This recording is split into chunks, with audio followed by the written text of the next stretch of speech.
to State Representative Jeremy Shaffer with another Shaffer Spotlight.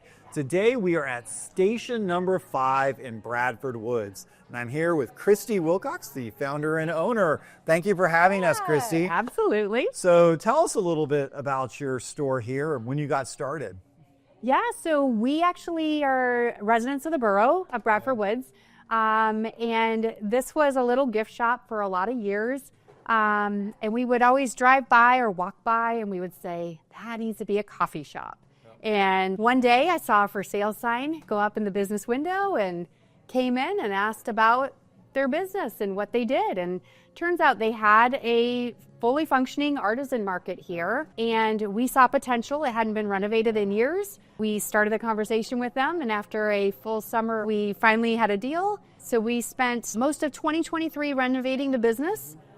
We rebranded in 2023 to station number 5 to allude to our history a little bit, and then opened the coffee bar in November of 2023. Yep. So you're right here in the heart of Bradford Woods. That's right. And part of that being the heart, it alludes to your name. So tell us a little bit about why the name station number 5. Yes. So station number 5 is an allusion to the old Harmony line that used to come through. It was the trolley line that came from Pittsburgh. The story is that in the early 1900s, Pittsburghers, city folks would want to get away from the city and enjoy the countryside, and the trolley line provided them that. So they would come up to Bradford Woods and picnic and spend the day at the watering hole, and they really liked it here. And so that's actually how Bradford Woods got started and populated. But traditionally on the line, there were 5 stops between here and Pittsburgh that had agency, which meant that every time the trolley came by, it stopped to either drop off goods and people or pick up goods and people. And this was the 5th stop with agency from Pittsburgh. So station number 5. We think it was built around 1913. There's some evidence that it might have been a little earlier than that. But as far as we know, it opened as a general store in 1911, 12, 13. And as the land slopes down north on this road, the entrance to the bottom floor of this building is the basement and garages now, but that used to be a feed store. Okay. So we think that was probably a likely cargo pickup for the trolley line. There actually was a cargo shed at one time that jutted from the side of the building that would have met the trolley right at the track. Wow. Well, it's too bad we don't still have the short line going down to the such city a shame. But we had you here, which is even better. And so what do you tell us a little about what you offer here? Yeah, so the coffee shop, the coffee has to be good. That was our number one. We weren't going to serve junk, and we really wanted to embody the spirit of the artisan market, which was local. Keep things close to home. And so we actually have our roaster is in-house. He roasts out of house, but he's here and he's our coffee bar manager. That's right. We are an Italian coffee shop, which means that we provide all the traditional Italian drinks, which is what you see on our menu.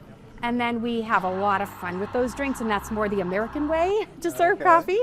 So we can do all your fun drinks as well. This summer, our roaster and I, after several months of work, we were able to come out with our own line of coffees. Wow. So now we have branded coffees.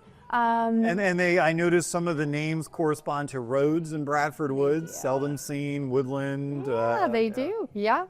And listen, we have great pride in our community. And as much as we have our residents who support us amazingly well, this is also a destination because of the artisan work. Yep. So in Western PA, there are not a lot of businesses like us that showcase artisan work at this level.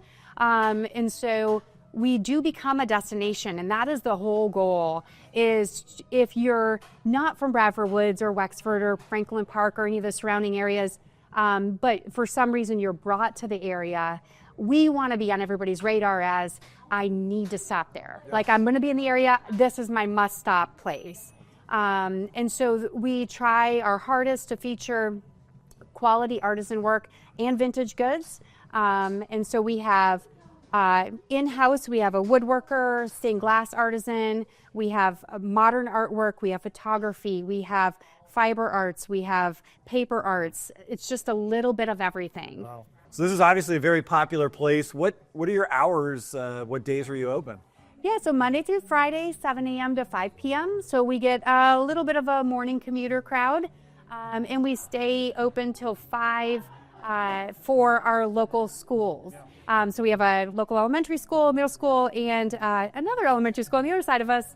And so we do get some traffic from school children and teachers. So we stay open till 5 for them. And then on Saturdays, we're open 8 to 3. And on Sundays, we have Chick-fil-A hours. Oh, so you're off on Sundays. Yeah, that's nice. That's nice for the family. One of the great things about Station Number 5 is that you're really a focal point for the whole community to come, to meet together. And even right now, we see families here in the background. What type of events do you host throughout the year? Yeah, we are all about community around here. So we work with several community groups.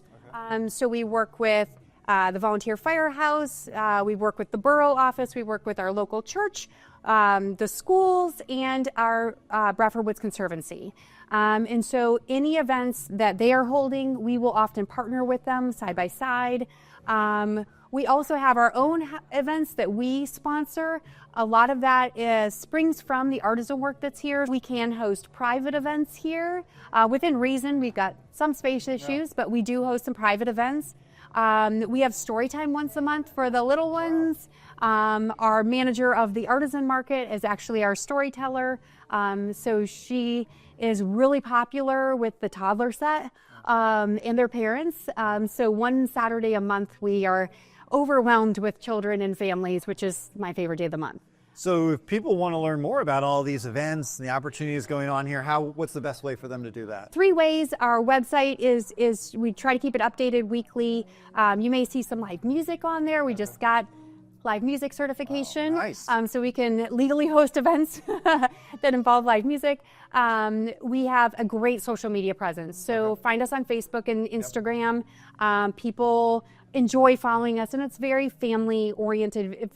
It's fun to follow us on the social media sites. And then I actually write a newsletter every week. Okay.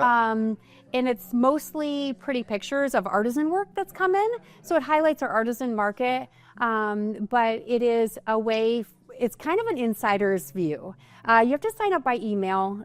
We ask for your email address and we don't use it for any other reason, but you get 1 email a week, and at the very end of it, after all the pretty pictures and a few words from me, you get all of our events are listed. Well, Bradford Woods is a very special place in our district. A lot of history here, a lot of wonderful homes, a great sense of community here, and Station Number 5 is a key integral part of that. So thank you, Christi, for opening that up. Thank you for having us here today. This has been another Shaffer Spotlight from Bradford Woods at Station Number 5.